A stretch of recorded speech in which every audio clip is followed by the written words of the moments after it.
প্রিয় দেশবাসী, দেশের শিশু, কিশোর কিশোরী, তরুণ তরুণী, ছাত্রছাত্রী, বয়স্ক বৃদ্ধ, পুরুষ মহিলা সবাইকে আমার সালাম জানাচ্ছি। আসসালামু আলাইকুম। বক্তব্যের শুরুতে আমি গভীর শ্রদ্ধা জানাচ্ছি জুলাই আগস্ট মাসে ফ্যাসিবাদের বিরুদ্ধে ছাত্র শ্রমিক জনতার অভ্যুত্থানে নিহত সকল শহীদের প্রতি। আমি আরও স্মরণ করছি তাদের যারা ফ্যাসিবাদী শক্তির প্রাণঘাতী অস্ত্রের সামনে হিমালয়ের মতো দাঁড়িয়ে অন্যায়ের প্রতিবাদ করে মৃত্যুকে আলিঙ্গন করেছে, আহত হয়েছে, পঙ্গুত্ব বরণ করেছে, হারিয়েছে তাদের চোখের দৃষ্টি। সেই সব বীরদের স্মরণ করছি যারা মিথ্যাচার, লুটপাট, স্বৈরতন্ত্রের বিরুদ্ধে এক দফা দাবি নিয়ে দাঁড়িয়েছিল। কৃতজ্ঞতা চিত্তে স্মরণ করছি আপনাদের ভাই বোনদের, আপনাদের সন্তানদের যারা এই বিপ্লবে অংশগ্রহণ করেছিল। প্রিয় দেশবাসী, আমি আগেও জানিয়েছি, আবারও জানাচ্ছি, গণ অভ্যুত্থানে সকল শহীদের পরিবারকে পুনর্বাসন করা হবে। সকল আহত শিক্ষার্থী, শ্রমিক, জনতার চিকিৎসার সম্পূর্ণ ব্যয় সরকার বহন করবে। আহতদের দীর্ঘমেয়াদী এবং ব্যয়বহুল চিকিৎসা এবং শহীদদের পরিবারের দেখাশোনার জন্য স্বাস্থ্য মন্ত্রণালয়ের নেতৃত্বে একটি পূর্ণাঙ্গ তালিকা প্রস্তুত করা হয়েছে। এখন এই নতুন তথ্য পাওয়ার ভিত্তিতে এই তালিকা হালনাগাদ করা হতে থাকবে। গণ অভ্যুত্থানের শহীদদের স্মৃতি ধরে রাখতে সরকার তার যাত্রা লগ্নে জুলাই গণহত্যা স্মৃতি ফাউন্ডেশন নামে একটি ফাউন্ডেশন প্রতিষ্ঠার উদ্যোগ নেয়। এখন সেই ফাউন্ডেশন তৈরি হয়েছে। সকল শহীদ পরিবার এবং আহতদের সর্বোত্তম চিকিৎসা সহ তাদের পরিবারের সম্পূর্ণ দায়িত্ব এই ফাউন্ডেশন গ্রহণ করছে। এই ফাউন্ডেশনে দান করার জন্য দেশের সকল মানুষ এবং বিদেশে অবস্থানরত বাংলাদেশিদের আমরা আহ্বান জানাচ্ছি। গত মাসে কুমিল্লা, নোয়াখালী, সিলেট অঞ্চলে আকস্মিক বন্যা এসব এলাকার মানুষকে হতভম্ব করে দিয়েছে। এখানে বেশিরভাগ এলাকায় কোনো দিন বন্যা হয়নি। তারা বন্যা মোকাবেলা করে অভ্যস্ত নন। দেশপ্রেমিক সশস্ত্র বাহিনী তাৎক্ষণিকভাবে বন্যা আক্রান্ত সবাইকে রক্ষার জন্য এগিয়ে আসে। সেনা, নৌ এবং বিমান বাহিনী পরস্পরের সঙ্গে সমন্বয় করে একযোগে কাজে নেমে পড়ার ফলে মানুষের দুর্ভোগ কম হয়েছে। এর পরপরই এনজিও এবং সাধারণ মানুষ দেশের সকল অঞ্চল থেকে দলে দলে এগিয়ে এসছে। আমি বিশেষ করে দেশপ্রেমিক সেনাবাহিনীকে আবারও ধন্যবাদ জানাচ্ছি। দেশের সকল দুর্যোগকালে তারা সবসময় আন্তরিকভাবে এগিয়ে এসছে। বিশেষ করে বন্যা ও শান্তি শৃঙ্খলা রক্ষার কাজে তাদের সৈনিক এবং অফিসাররা দিনের পর দিন যেভাবে দায়িত্ব পালন করেছে তার কোনো তুলনা হয় না। জনজীবনে স্বস্তি ও আত্মবিশ্বাস প্রতিষ্ঠায় তাদের ভূমিকা অনন্য। বাংলাদেশ সশস্ত্র বাহিনীর সকল সদস্যকে আমি ধন্যবাদ জানাই তাদের সততা, ত্যাগ ও অসীম দেশপ্রেমের জন্য।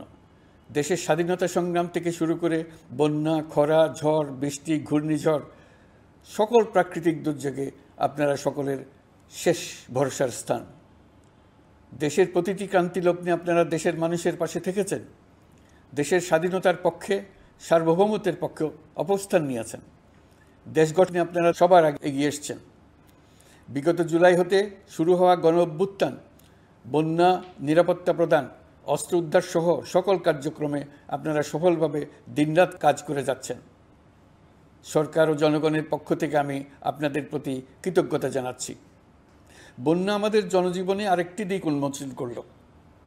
দেশের সকল জায়গায় মানুষের সক্রিয় সহানুভূতির জোয়ার উঠেছিল অবিশ্বাস্য মাত্রায়। ব্যবসায়ী, অর্থবান ব্যক্তিরা যেমন তাদের অর্থ নিয়ে স্বতঃস্ফূর্তভাবে এগিয়ে এসেছিল, তেমনি দেশের বিভিন্ন প্রান্তের সাধারণ মানুষ, স্কুল, কলেজ, বিশ্ববিদ্যালয়ের ছেলেমেয়েরা জোয়ারের ঢলের মতো যার যার সামর্থ্য নিয়ে এগিয়ে এসছে। অনেকেই ছুটে গেছে বন্যার্তদের সহযোগিতা করার জন্য। এনজিওরা বিভিন্ন জায়গা থেকে ছুটে গেছে তাদের সহায়তা নিয়ে। তাদের কাজে অনুপ্রাণিত হয়ে আমি এনজিও নেতাদের সঙ্গে বৈঠক করেছি কিভাবে সরকার তাদের কাজের সঙ্গে সরকারের উদ্যোগকে সমন্বিত করতে পারে, সেটার কাঠামো তৈরি করে দেওয়ার জন্য। বন্যা এখন চলে গেছে, কিন্তু পুনর্বাসনের কঠিন কাজ আমাদের সামনে রয়ে গেছে। সকলের সহযোগিতায় আমরা পুনর্বাসনের কাজটি সফলভাবে সমাধান করতে চাই। আইনশৃঙ্খলা পরিস্থিতির উন্নতির জন্য আমরা দিনরাত পরিশ্রম করে যাচ্ছি।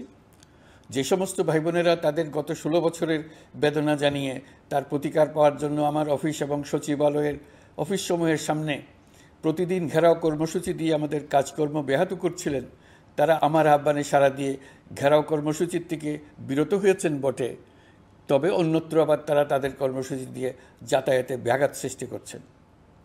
আমি কথা দিচ্ছি, আপনাদের ন্যায্য আবেদনের কথা আমরা ভুলে যাব না। আমরা সকল অন্যায়ের প্রতিকারের জন্য প্রতিশ্রুতিবদ্ধ। আমরা আমাদের দায়িত্বকালে যথাসম্ভব সব সমস্যার সমাধানের চেষ্টা করব। আমি আবারও অনুরোধ করছি, আপনারা যাতায়াতে ব্যাঘাত সৃষ্টি থেকে বিরত থাকুন। জাতি আপনাদের প্রতি কৃতজ্ঞ থাকবে। তৈরি পোশাক, ওষুধ শিল্প, এসব এলাকায় শ্রমিক ভাই বোনেরা তাদের অভিযোগ জানানোর জন্য ক্রমাগতভাবে এই শিল্পের কার্যক্রম পরিচালনা বন্ধ রাখতে বাধ্য করছেন। এটা আমাদের অর্থনীতিতে যে নেতিবাচক প্রভাব ফেলবে সেটা মোটেই কাম্য নয়। এমনিতেই ছাত্র শ্রমিক জনতার বিপ্লবের পর যে অর্থনীতি আমরা পেয়েছি সেটা নিয়ম নীতিবিহীন দ্রুত ক্ষীয়মান একটা অর্থনীতি। প্রাতিষ্ঠানিক কাঠামো প্রায় ধ্বংসপ্রাপ্ত। বৈদেশিক মুদ্রার রিজার্ভ তলানিতে গিয়ে ঠেকেছে। আমরা এই অর্থনীতিতে প্রাণ সঞ্চারের চেষ্টা করছি, আমাদের উদ্যোগে সাড়াও পাচ্ছি। ঠিক এই সময়ে আমাদের শিল্প কারখানাগুলো বন্ধ হয়ে যাক, অকার্যকর হয়ে যাক, এটা আমাদের অর্থনীতিতে বিরাট আঘাত পড়বে। সেটা কিছুতেই আমাদের কাম্য হতে পারে না। শ্রমিক ভাই বোনদের অনেক দুঃখ আছে, কিন্তু সেই দুঃখ প্রকাশ করতে গিয়ে আপনাদের মূল জীবিকা বন্ধ হওয়ার উপক্রম হলে সেটা ঠিক হবে না। দেশের অর্থনীতি ধ্বংসপ্রাপ্ত হলে সেটা ঠিক হবে না। শ্রমিক মালিক উভয়ের পক্ষে আলোচনা করে এসব সমস্যার সমাধান আমরা অবশ্যই বের করব। আপনারা কারখানা খোলা রাখুন, অর্থনীতির চাকা সচল রাখুন, দেশের অর্থনীতিকে সোজা হয়ে দাঁড়াতে দিন। আমরা আপনাদের সমস্যার স্থায়ী সমাধান বের করার জন্য সর্বশক্তি প্রয়োগ করব। মালিক পক্ষের কাছে আমাদের আবেদন, আপনারা শ্রমিকদের সঙ্গে বোঝাপড়া করুন, কারখানা সচল রাখুন, অর্থনীতির দুর্বল স্বাস্থ্যকে সবল করে তুলুন। ওষুধ শিল্প এবং তৈরি পোশাক শিল্প দেশের গৌরব। এর মাধ্যমে আমাদের শ্রমিক ভাই বোনেরা তাদের কর্মকুশলতা বিশ্বকে মুগ্ধ করেছে। এর সাফল্য এখন থমকে আছে। আমরা এই দুই শিল্পকে তাদের সম্ভাব্য শীর্ষে নিয়ে যেতে চাই। দুর্বল করার তো প্রশ্নই ওঠে না। এই দুই শিল্পের কোথায় কোথায় বাধা আছে, সমস্যা আছে, সেগুলো চিহ্নিত করে তাকে বাধামুক্ত করতে চাই। আমরা বিদেশি ক্রেতাদের একত্রিত করে তাদের সহযোগিতা চাইব, যেন বাংলাদেশের এই শিল্প দুটি বিশ্বের অন্যান্য দেশের চাইতে বেশি আস্থাযোগ্য হয়ে গড়ে উঠতে পারে। সব কিছুই সম্ভব যদি আমরা শ্রমিক মালিক সম্পর্কটা একটা নির্ভরযোগ্য, আনন্দদায়ক করে গড়ে তুলতে পারি। আমাদের সরকারের প্রথম মাস কাটল। দ্বিতীয় মাস থেকে আমরা নতুন বাংলাদেশ গড়ার ভিত্তি হিসেবে নতুন শ্রমিক মালিক সম্পর্কের সূচনা করতে চাই। এটা দেশের সবার কাম্য। দেশের নতুন প্রজন্ম নির্ভয়ে যেন তাদের ভবিষ্যৎ নিয়ে এগিয়ে যেতে পারে, আমরা সেই লক্ষ্যে কাজ করছি। আমাদের দায়িত্ব অনেক। ন্যায়ভিত্তিক একটা সমাজ গড়ে তোলার জন্য একসাথে অনেকগুলো কাজ আমাদের হাত দিতে হবে। 1 জুলাই থেকে 5 আগস্ট পর্যন্ত ছাত্র জনতার গণ আন্দোলনকে দমন করতে যেসব ফৌজদারি মামলা দায়ের করা হয়েছিল, এর মধ্যে হত্যা মামলা ছাড়া বাকি প্রায় সকল মামলা প্রত্যাহার করা হয়েছে। এসব মামলায় গ্রেফতারকৃত সকলে মুক্তি পেয়েছে। দায়িত্ব গ্রহণের শুরুতেই অন্তর্বর্তীকালীন সরকার বিচার বিভাগের বড় সংস্কারের কাজে হাত দিয়েছে। যোগ্যতম ব্যক্তিকে প্রধান বিচারপতি নিয়োগ দেওয়াতে মানুষের মনে নতুন আশার সঞ্চার হয়েছে। আপিল বিভাগের বিচারপতি নিয়োগ, অ্যাটর্নি জেনারেল নিয়োগ এবং অন্যান্য নিয়োগগুলি অতি গুরুত্বপূর্ণ নিয়োগ, যেগুলো সবকটাই সম্পন্ন হয়েছে।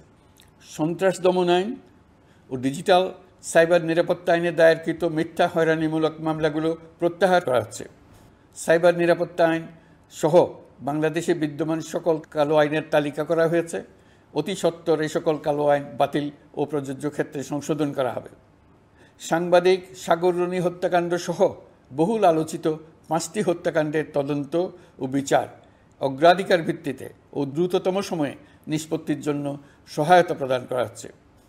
সম্প্রতি আমরা বলপূর্বক গুম থেকে সকল ব্যক্তির সুরক্ষার জন্য আন্তর্জাতিক কনভেনশনের সনদে স্বাক্ষর করেছি। ফলে স্বৈরাচার দ্বারা প্রতিষ্ঠিত গুম সংস্কৃতির সমাপ্তি ঘটানোর জন্য আন্তর্জাতিকভাবে আমরা প্রতিজ্ঞাবদ্ধ হলাম। এছাড়া আমরা ফেসিবাদ শাসনের 15 বছরে গুমের প্রতিটি ঘটনা তদন্ত করার জন্য পৃথক একটা কমিশন গঠন করছি। যেসব পরিবার তাদের নিখোঁজ পিতা, স্বামী, পুত্র এবং ভাইদের পাওয়ার জন্য বছরের পর বছর যন্ত্রণার সাথে অপেক্ষা করছেন, আমরা আপনাদের বেদনায় সমব্যথী। আয়নাঘরগুলো বন্ধ করে দেওয়া হয়েছে এবং সেই সাথে বের হয়ে আসছে ফ্যাসিস্ট হাসিনা সরকারের গুমের শিকার ভাই বোনদের কষ্ট ও যন্ত্রণা গাথা। আমাদের তরুণ প্রজন্মের ভবিষ্যৎ যেন উজ্জ্বল হয়, সেটা নিশ্চিত করতে শিক্ষা ব্যবস্থার দিকে আমাদের পূর্ণ নজর রয়েছে। ইতিমধ্যে প্রথম শ্রেণী থেকে দ্বাদশ শ্রেণী পর্যন্ত বর্তমানের ত্রুটিপূর্ণ শিক্ষাক্রম পরিবর্তন করা হয়েছে। বই সংশোধন ও পরিমার্জনের কাজ শেষ পর্যায়ে আছে। এই সংস্কারের কাজ অব্যাহত থাকবে। বিশ্ববিদ্যালয়সমূহের উচ্চ প্রশাসনিক পদগুলো পূরণ করে শিক্ষা কার্যক্রম স্বাভাবিক করার কাজ দ্রুত গতিতে এগিয়ে চলেছে। বেসরকারি শিক্ষা প্রতিষ্ঠানগুলোর পরিচালনা বোর্ডে দখলদারিত্বের রাজনীতি বন্ধ করার ব্যবস্থাও নেওয়া হয়েছে। আপনারা নিশ্চয় লক্ষ্য করেছেন, আমাদের প্রথম মাসে দেশের প্রায় সকল বিশ্ববিদ্যালয়ের উপাচার্য এবং উপাচার্য মহোদয়গণ পদত্যাগ করেছেন। উচ্চশিক্ষার ক্ষেত্রে এটা বিরাট শূন্যতার সৃষ্টি করেছে। প্রথম মাসে আমরা ক্রমাগতভাবে প্রতিটি বিশ্ববিদ্যালয়ে সবার কাছে গ্রহণযোগ্য এমন উপাচার্য এবং উপাচার্য নিয়োগ দেওয়ার কাজ শুরু করেছে। এর ফলে সকল সরকারি এবং বেসরকারি বিশ্ববিদ্যালয়গুলোতে নতুন উদ্যমে কাজ শুরু করার পরিবেশ সৃষ্টি হয়েছে। সংবাদ মাধ্যম ও মত প্রকাশের পূর্ণ স্বাধীনতা ইতিমধ্যে নিশ্চিত করা হয়েছে। আমরা সবাইকে বলে দিয়েছি, আপনারা মন খুলে আমাদের সমালোচনা করুন, আমরা সবার মতামতের প্রতি শ্রদ্ধাশীল। মিডিয়া যাতে কোনো রকম বাধা বিপত্তি ছাড়া নির্বিঘ্নে তাদের কাজ করতে পারে, সেজন্য একটা মিডিয়া কমিশন গঠন করা সরকারের সক্রিয় বিবেচনাধীন। আরও যেসব কমিশন সরকার সহ অন্য সবাইকে জবাবদিহিতার আওতায় আনতে পারে, আমরা তাদের পুনর্গঠন ও সংস্কারের উদ্যোগ নিয়েছি, যাতে তারা আরও শক্তিশালী হয়, জনকল্যাণে কাজ করে। দায়িত্ব গ্রহণের পর বিভিন্ন দেশের সরকার প্রধান টেলিফোনে এবং শুভেচ্ছা বার্তা পাঠিয়ে আমাকে অভিনন্দন জানিয়েছেন। বিভিন্ন দেশের রাষ্ট্রদূত এবং হাই কমিশনারবৃন্দ আমার সাথে সাক্ষাৎ করে দ্বিপাক্ষিক সহযোগিতা বৃদ্ধির আশ্বাস দিয়েছেন। আমার অনুরোধে সংযুক্ত আরব আমিরাতের 57 জন বাংলাদেশি যারা ফ্যাসিবাদ বিরোধী বিক্ষোভে অংশগ্রহণ করা বিভিন্ন মেয়াদে কারাদণ্ডে দণ্ডিত হয়েছিলেন, তাদের সাধারণ ক্ষমা ঘোষণা করেছেন সে দেশের সরকার। ইতিমধ্যে তাদের কয়েকজন দেশে ফিরে এসেছেন। এই ক্ষমা প্রদর্শন ছিল অতি বিরল একটি ঘটনা। এই জন্য আমি সংযুক্ত আরব আমিরাতের রাষ্ট্রপতি শেখ মোহাম্মদ বিন জায়েদ আল নাহিয়ানকে ধন্যবাদ ও কৃতজ্ঞতা জানিয়েছি আপনাদের সবার পক্ষ থেকে। যে সমস্ত সরকার প্রধানের সঙ্গে আমার টেলিফোনে যোগাযোগ হয়েছে, তাদের মধ্যে রয়েছেন ভারতের প্রধানমন্ত্রী নরেন্দ্র মোদী, পাকিস্তানের প্রধানমন্ত্রী শাহবাজ শরীফ। আমরা ভারত এবং অন্যান্য প্রতিবেশী রাষ্ট্রসমূহের সঙ্গে সুসম্পর্ক চাই, তবে সেই সম্পর্ক হতে হবে ন্যায্যতা এবং সমতার ভিত্তিতে। ভারতের সাথে আমরা ইতিমধ্যে বন্যা মোকাবেলায় উচ্চ পর্যায়ে দ্বিপাক্ষিক সহযোগিতার আলোচনা শুরু করেছি। দক্ষিণ এশিয়ায় আঞ্চলিক সহযোগিতা বৃদ্ধির লক্ষ্যে আমি সার্ক রাষ্ট্রগোষ্ঠী পুনর্জীবিত করার উদ্যোগ নিয়েছি। আমরা চাই আমাদের দেশ যেন একটি গণতান্ত্রিক দেশ হিসেবে বিশ্বের কাছে সম্মানের সাথে পরিচিত হয়। দেশের পরিকল্পনা যেন দেশের মানুষকেন্দ্রিক হয়, কোনো নেতা বা দলকেন্দ্রিক না হয়। আমরা স্বৈরাচারী হাসিনা সরকারের অহেতুক কোটি কোটি টাকা ব্যয়ের প্রকল্প বাস্তবায়িত হতে দেখেছি, যেগুলো কখনোই দেশের মানুষের জন্য ছিল না, বরং এর সাথে জড়িত ছিল কুৎসিত আমিত্ব এবং বিশাল আকারের চুরি। চলমান এবং প্রস্তাবিত সকল উন্নয়ন প্রকল্পগুলোর যাচাই বাছাই করার কাজ ইতিমধ্যে আমরা শুরু করেছি। প্রকল্প বাস্তবায়নের পর্যায় বিবেচনা করে বাকি কাজে ব্যয়ের সাশ্রয় এমনকি প্রয়োজন মতে তা বাতিল করার কথা বিবেচনা করা হবে। দেশের মানুষকে আর ফাঁকি দেওয়া চলবে না। কর্মসংস্থান তৈরি করবে এমন প্রকল্পগুলোকে আমরা অগ্রাধিকার দেব। লুটপাট ও পাচার হয়ে যাওয়া অর্থ ফিরিয়ে আনার উদ্যোগ আমরা নিয়েছি। আর্থিক খাতে শৃঙ্খলা ফিরিয়ে আনতে একটা ব্যাংকিং কমিশনও গঠন করার উদ্যোগ নেওয়া হয়েছে। বিভিন্ন ব্যাংকের পরিচালনা পরিষদ পুনর্গঠন করা হয়েছে। ব্যাংকিং খাতে এই এক মাসে বিরাট পরিবর্তন এসেছে, আপনারা নিশ্চয়ই সেটা লক্ষ্য করেছেন। আমরা এই খাতে নিয়মনীতি প্রতিষ্ঠা করতে পেরেছি। আরও অনেক কাজ বাকি রয়ে গেছে। প্রথম মাসের কাজ হিসেবে শুধু প্রধান কাজগুলো করেছি, তার সঙ্গে রয়েছে আরও অনেক পরবর্তী কাজ। ফ্যাসিবাদী সরকার লুটপাট করার জন্য নতুন করে 60,000 কোটি টাকা ছাপিয়ে বাজারে ছাড়ার কারণে মুদ্রাস্ফীতির শিকার হয়েছে দেশের মানুষ। এই অতুলনীয় মুদ্রাস্ফীতি নিয়ন্ত্রণ অন্তর্বর্তী সরকারের অন্যতম প্রধান লক্ষ্য। মুদ্রাস্ফীতি নিয়ন্ত্রণের লক্ষ্যে পলিসি সুদের হার বৃদ্ধি করে 9% উন্নীত করা হয়েছে। মূল্যস্ফীতি থেকে সাধারণ মানুষকে সুরক্ষা দেওয়ার উদ্দেশ্যে ওএমএস খাদ্যবান্ধব কর্মসূচি সহ সুলভ মূল্যে প্রান্তিক মানুষের কাছে নিত্য প্রয়োজনীয় দ্রব্য সরবরাহ চলমান রাখা হয়েছে। মূল্যস্ফীতি মোকাবেলায় চলতি অর্থ বছরে চাল ও গম আমদানির জন্য 5,800 কোটি টাকা, আভ্যন্তরীণ সংগ্রহের জন্য 8,900 কোটি টাকা এবং খাদ্য ভর্তুকির 3টি প্রোগ্রামের জন্য 7,360 কোটি টাকা বরাদ্দ রাখা হয়েছে। বিভিন্ন স্টেক হোল্ডারের সাথে সভা করে মূল্যস্ফীতি নিয়ন্ত্রণের করণীয়সমূহ চিহ্নিত করা হয়েছে। পরিচালন ও উন্নয়ন ব্যয় যৌক্তিক পরিমাণে হ্রাস করার জন্য কার্যক্রম গ্রহণ করা হয়েছে। কৃষিপণ্য উৎপাদনের জন্য সার আমদানির ক্ষেত্রে প্রয়োজনীয় বৈদেশিক মুদ্রার সরবরাহ নিশ্চিত করার পদক্ষেপ নেওয়া হয়েছে।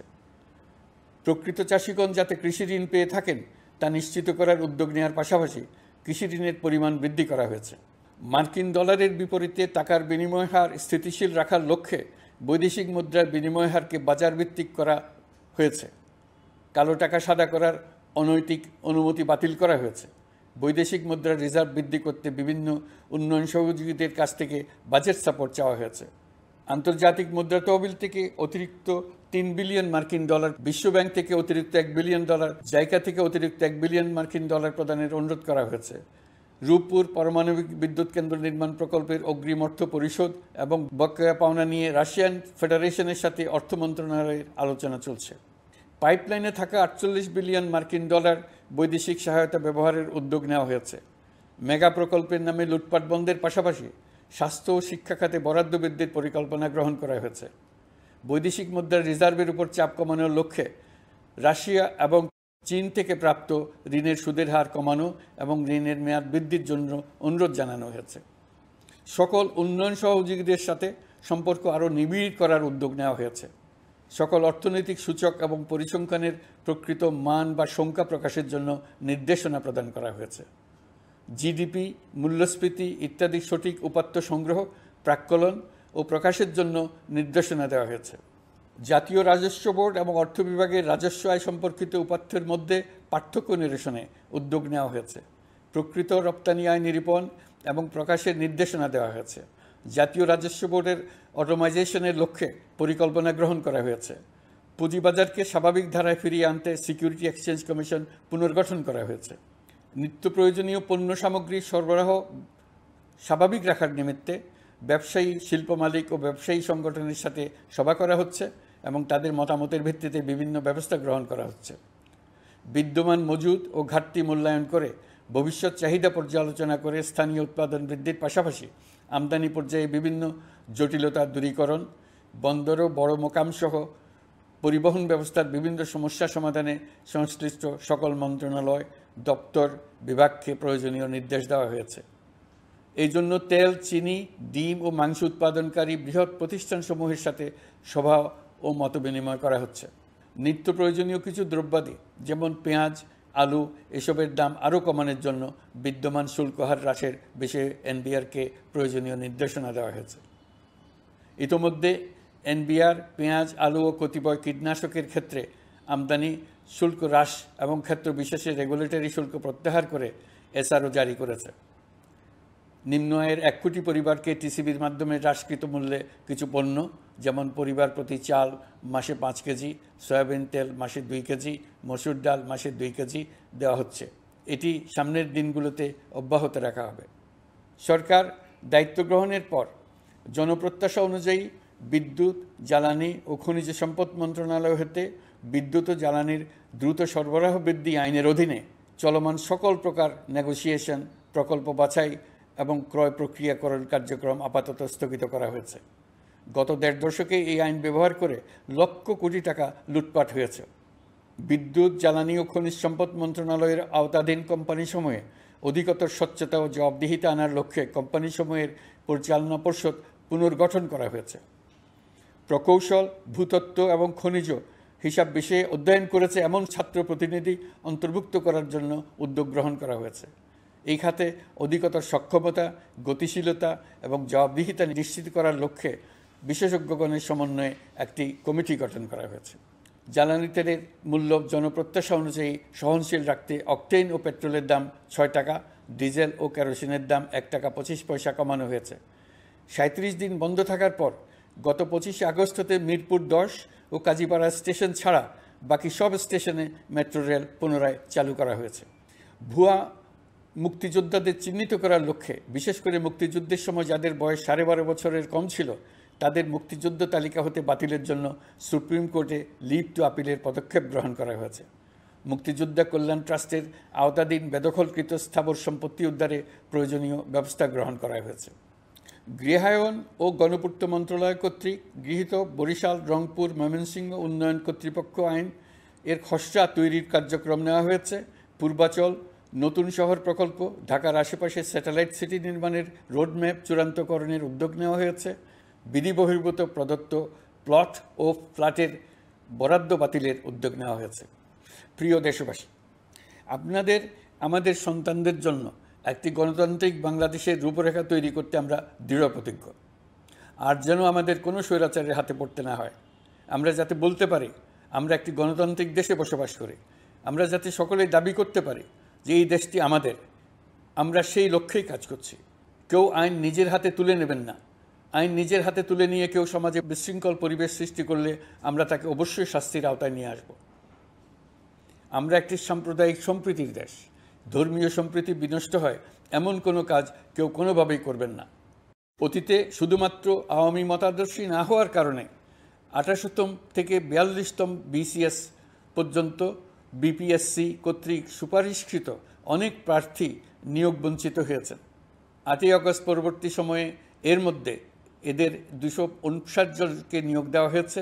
মাঠ প্রশাসনকে জনবান্ধব এবং দুর্নীতিমুক্ত জবাবদিহিমূলকভাবে গড়ে তোলার জন্য সব ধরনের উদ্যোগ নেওয়া হয়েছে।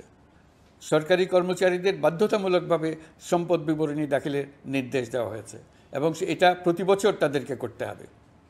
ধ্বংস হয়ে পড়া একটা জনপ্রশাসনকে নিয়ে যাত্রা শুরু করেছি। মন্ত্রণালয়গুলোর উচ্চতম পদে যারা নিয়োজিত ছিলেন তারা অনেকে দায়িত্ব ছেড়ে চলে গেছেন, কিংবা পদে থাকলেও সহকর্মীদের চাপের মুখে কাজ করতে পারছিলেন না, বাধ্য হয়ে পদত্যাগ করেছেন। আর যারা 16 বছরের স্বৈরাচারী শাসনের আমলে পদত্যাগে বাধ্য হয়েছিলেন কিংবা দায়িত্ববিহীন অবস্থায় একই পদে থেকে বাধ্য হয়েছেন, তাদের সবার কথা বিবেচনা নিয়ে জনপ্রশাসনকে নতুন করে দাঁড় করানোই ছিল আমাদের প্রথম মাসে কঠিনতম সময়। আবার সকল সমস্যার সমাধান করে একটি নতুন জনপ্রশাসন কাঠামো দাঁড় করাতে পেরেছি, এটাই আমাদের প্রথম মাসের সবচাইতে বড় অর্জন। আমার বিশ্বাস এই জনপ্রশাসন জনগণের ইচ্ছা পূরণে সর্বোচ্চ অবদান রাখতে পারবে। অতি স্বল্প জনবল নিয়ে দাপ্তরিক কার্যক্রম শুরু করা হলেও প্রথম দিকে বিভিন্ন মন্ত্রণালয় ও বিভাগ থেকে পাঠানো বিবিধ প্রস্তাব দ্রুত গতিতে এবং আইনগত সমস্ত বাধ্যবাধকতা মেনে সিদ্ধান্ত নেওয়া হয়েছে। গত 1 মাসে বিভিন্ন মন্ত্রণালয় ও বিভাগ 198টি অতি গুরুত্বপূর্ণ বিষয়ে সিদ্ধান্ত নিয়েছে। জনপ্রশাসনের 135 জন অতিরিক্ত সচিব, 227 জন যুগ্ম সচিব এবং 120 জন উপসচিবকে পদোন্নতি প্রদান করা হয়েছে। 59টি জেলা প্রশাসককে প্রত্যাহার করা হয়েছে এবং নতুন 59 জন জেলা প্রশাসককে নিয়োগ দেওয়া হয়েছে। 67 জন কর্মকর্তার চুক্তিভিত্তিক নিয়োগ বাতিল করা হয়েছে। 10 জন যুগ্ম সচিব, 8 জন অতিরিক্ত সচিব, 6 জন সচিবকে ওএসডি করা হয়েছে। বাংলাদেশ পুলিশের 80 জন ডিআইজি, 30 জন পুলিশ সুপার সহ 110 জনকে পদোন্নতি প্রদান করা হয়েছে। 1 জন ডিআইজি, 1 জন এডিশনাল ডিআইজি, 4 জন পুলিশ সুপারকে চাকরিতে পুনর্বহাল করা হয়েছে। আইজিপি সহ 10 জন অতিরিক্ত আইজি, 88 জন ডিআইজি, 21 জন এডিশনাল ডিআইজি, 177 জন পুলিশ সুপার সহ মোট 297 জন কর্মকর্তাকে বদলি করা হয়েছে। ছাত্র শ্রমিক জনতার বিপ্লবের মূল লক্ষ্য ছিল গণভবন। এটা ছিল স্বৈরাচারের কেন্দ্রবিন্দু। এই সরকার বিপ্লবের প্রতি সম্মান দেখিয়ে গণভবনকে বিপ্লবের জাদুঘর হিসেবে ঘোষণা দিয়েছে। ছাত্র জনতার ক্ষোভকে স্থায়ীভাবে তুলে ধরার জন্য গণভবনের আর কোনো সংস্কার করা হবে না। ছাত্র জনতার ক্ষোভের মুখে তা যে অবস্থায় দাঁড়িয়েছিল সেই অবস্থায় তাকে রাখা হবে। যেসব মূল্যবান সামগ্রী জনতা নিয়ে গিয়েছিল সেগুলো অনেক ফেরত দিয়ে গেছেন। যারা নিয়ে গিয়েছেন তারা নিজেরাই ফেরত দিয়ে গেছেন। তাদের আমরা দেশবাসীর পক্ষ থেকে ধন্যবাদ জানাচ্ছি। আরও কিছু জিনিস পাওয়া যায়নি, যারা নিয়ে গেছেন তাদের কাছে আমাদের অনুরোধ থাকবে তারা যেন এইসব সামগ্রী ফেরত দিয়ে যান। আমরা উল্লেখ করব এইসব বিক্ষুব্ধ জনতা নিয়ে গিয়েছিল, কিন্তু বিজয়ের পর তারা আবার জাদুঘরে প্রতি সম্মান দেখিয়ে এগুলো ফেরত দিয়ে গিয়েছেন। আমরা নতুন বাংলাদেশকে একটা পরিবেশ বান্ধব এবং জীববৈচিত্র্যময় দেশ হিসেবে গড়ে তোলার উদ্যোগ নিয়েছি। এটি তরুণদের আকাঙ্ক্ষা, আমাদের সবারই আকাঙ্ক্ষা। সেই লক্ষ্যে আমি প্রথমেই একটি ক্ষুদ্র পদক্ষেপ নিয়েছি। আমার বাসভবন এবং সমগ্র সচিবালয়ে প্লাস্টিকের পানির বোতল ব্যবহার নিষিদ্ধ করেছে। ইতিমধ্যে সুপার শপগুলোতে পলিথিনের শপিং ব্যাগ ব্যবহার বন্ধ করার উদ্যোগ নেওয়া হয়েছে। গত কয়েক দশকে যে পরিমাণ নদী দূষণ হয়েছে, আমরা তা বন্ধ করার উদ্যোগ নিয়েছি। আমরা সংস্কার চাই। আমাদের একান্ত অনুরোধ, আমাদের উপর যে সংস্কারের গুরু দায়িত্ব দিয়েছেন, সেই দায়িত্ব দিয়ে আপনারা দর্শকের গ্যালারিতে চলে যাবেন না। আপনারা আমাদের সঙ্গে থাকুন, আমরা একসঙ্গে সংস্কার করব। এটা আমাদের সবার দায়িত্ব। আপনারা নিজ নিজ জগতে সংস্কার আনুন। একটা জাতির সংস্কার শুধু সরকারের সংস্কার হলে হয় না। আপনি ব্যবসায়ী হলে আপনার ব্যবসায় সংস্কার আনুন। ব্যবসায়ী গোষ্ঠীরা তাদের নিজ নিজ সমিতির মাধ্যমে সংস্কার আনুন। সমিতিতে সংস্কার আনুন। নতুন করে সমিতি গঠনতন্ত্র সংশোধন করুন। আপনি শ্রমিক হলে আপনার ক্ষেত্রে আপনি সংস্কার করুন। আপনি রাজনৈতিক নেতাকর্মী হলে আপনার ক্ষেত্রে সংস্কার করুন। আপনি প্রতিষ্ঠান প্রধান হলে আপনার প্রতিষ্ঠানে সংস্কার আনুন।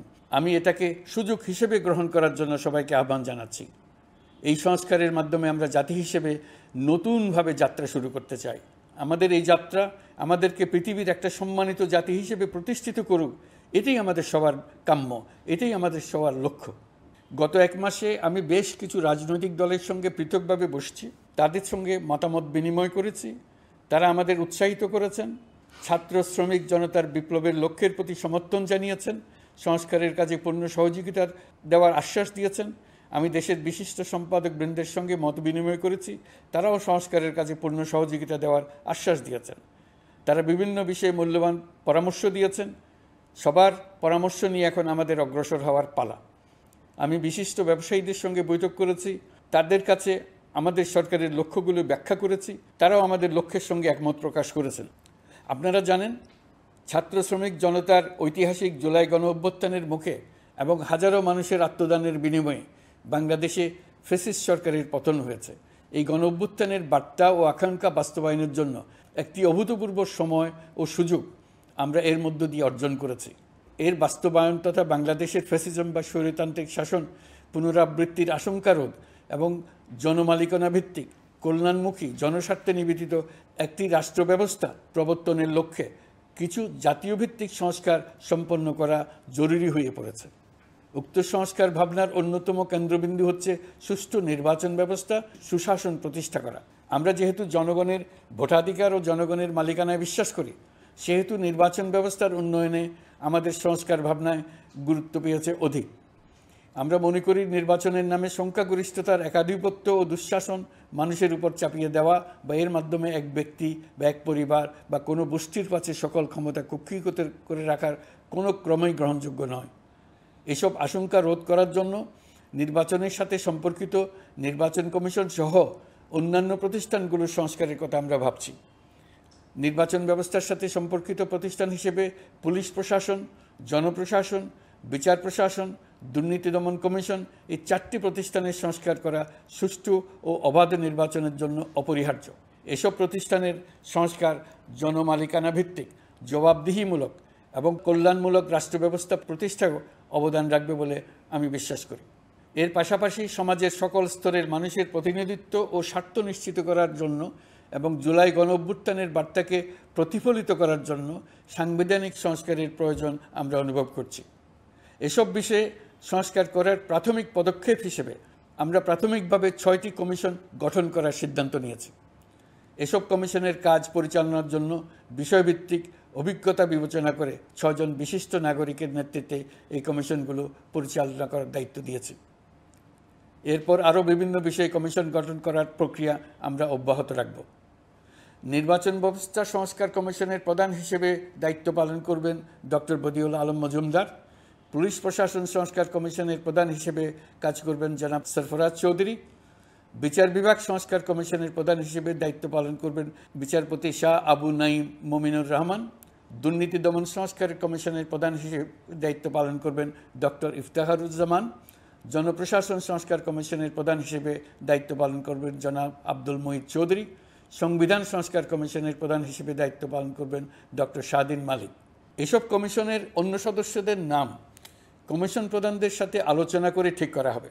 কমিশনগুলোর আলোচনা ও পরামর্শ সভায় উপদেষ্টা পরিষদের সদস্য, ছাত্র, শ্রমিক জনতা আন্দোলনের প্রতিনিধি, নাগরিক সমাজ ও রাজনৈতিক দলের প্রতিনিধিরা উপস্থিত থাকবেন। পূর্ণাঙ্গভাবে গঠিত হওয়ার পর কমিশন আনুষ্ঠানিকভাবে তাদের কাজ আগামী 1 অক্টোবর থেকে শুরু করতে পারবে বলে আমি আশা করছি এবং এটি পরবর্তী 3 মাসের মধ্যে সম্পন্ন হবে বলে আমরা ধারণা করছি। কমিশনের রিপোর্টের ভিত্তিতে সরকার পরবর্তী পর্যায়ে প্রধান রাজনৈতিক দলগুলোর সাথে পরামর্শ সভার আয়োজন করবে। চূড়ান্ত পর্যায়ে ছাত্র সমাজ, নাগরিক সমাজ, রাজনৈতিক দলের প্রতিনিধি, সরকারের প্রতিনিধি নিয়ে ব্যাপক ভিত্তিক 3 থেকে 7 দিন ব্যাপী একটি পরামর্শ সভার ভিত্তিতে সংস্কার ভাবনার রূপরেখা চূড়ান্ত করা হবে। এতে এই রূপরেখা কীভাবে বাস্তবায়ন হবে তার একটি ধারণাও দেওয়া হবে। এই আয়োজন জুলাই গণঅভ্যুত্থানের বার্তা বাস্তবায়ন ও রাষ্ট্র পুনর্নির্মাণ তাগিদের ঐক্যবন্ধনে গোটা জাতিকে শক্তিশালী ও আশাবাদী করে তুলবে বলে আমাদের বিশ্বাস। প্রিয় দেশবাসী, আমাদের সামনে অনেক কাজ। সবাই মিলে একই লক্ষ্যে আমরা অগ্রসর হতে চাই। আমাদের মধ্যে, বিশেষ করে আমাদের নতুন প্রজন্মের মধ্যে যে সুপ্ত প্রতিভা লুকিয়ে আছে সেটা যেন বিনা বাধায় রাষ্ট্রের এবং সমাজের সহযোগিতায় প্রকাশ করতে পারি, সেই সুযোগের কাঠামো তৈরি করতে চাই। সকলে মিলে আমাদের পরিবারের প্রতিটি সদস্যকে, সে ঝাড়ুদার হোক, ছাত্র হোক, শিক্ষক হোক, যে কোনো ধর্মের হোক, সবার সমান অধিকার নিশ্চিত করতে চাই। এই হলো আমাদের সংস্কারের মূল লক্ষ্য। আসুন ছাত্র শ্রমিক জনতার এই বিপ্লবের লক্ষ্যকে আমরা দ্রুত বাস্তবায়ন করি। আমাদের প্রথম মাসে আমরা যেই গতিতে, যে উদ্যম নিয়ে কাজ এগিয়ে নিয়ে যাওয়ার কথা চিন্তা করেছিলাম সেটা হয়তো করতে পারিনি বাস্তব অবস্থার পরিপ্রেক্ষিতে। দেশের আইনশৃঙ্খলা পরিস্থিতি স্বাভাবিক রাখা গেলে আশা করি আমরা আমাদের গতি অনেক বাড়াতে পারব। এই জন্য দেশের সকল মানুষের কাছে, শিক্ষক, ছাত্রছাত্রী, কৃষক, শ্রমিক, পেশাজীবী, বড় ব্যবসায়ী, ক্ষুদ্র ব্যবসায়ী, দিনমজুর, গৃহিণী, সকলের সহযোগিতা চেয়েছি। আমাদের কাজ বড় কঠিন, কিন্তু জাতি হিসেবে এবার ব্যর্থ হওয়ার কোনো অবকাশ আমাদের নেই। আমাদেরকে সফল হতেই হবে। এই সাফল্য আপনাদের কারণেই আসবে, আপনার সহযোগিতার কারণেই আসবে। আমাদের কাজ হবে আপনার আমার স্বপ্নকে বাস্তবে রূপায়িত করা। এখন আমরা আমাদের 2য় মাস শুরু করছি। আমাদের 2য় মাসে যেন আপনাদের মনে দৃঢ় আস্থা সৃষ্টি করতে পারি, সেই চেষ্টা করে যাব। ধৈর্য ধরুন, এই কথাটি আমি মোটেই আপনাদের বলবো না। আমরা সবাই অধৈর্য হয়ে পড়েছি। এত সব কাজ কখন যে শেষ হবে এটা চিন্তা করে আমরা অধৈর্য হব, কেন হব না? কিন্তু সঠিকভাবে কাজ করব, কাজে কোনো অধৈর্যের চিহ্ন রাখব না। প্রিয় দেশবাসী, দেশের শিশু, কিশোর কিশোরী, তরুণ তরুণী, ছাত্রছাত্রী, বয়স্ক, বৃদ্ধ, পুরুষ, মহিলা, সবাইকে আবারও আমার সালাম জানাচ্ছি। আসসালামু আলাইকুম। আপনাদের সবাইকে ধন্যবাদ জানাচ্ছি। মহান আল্লাহ আমাদের সকলের সহায় হন।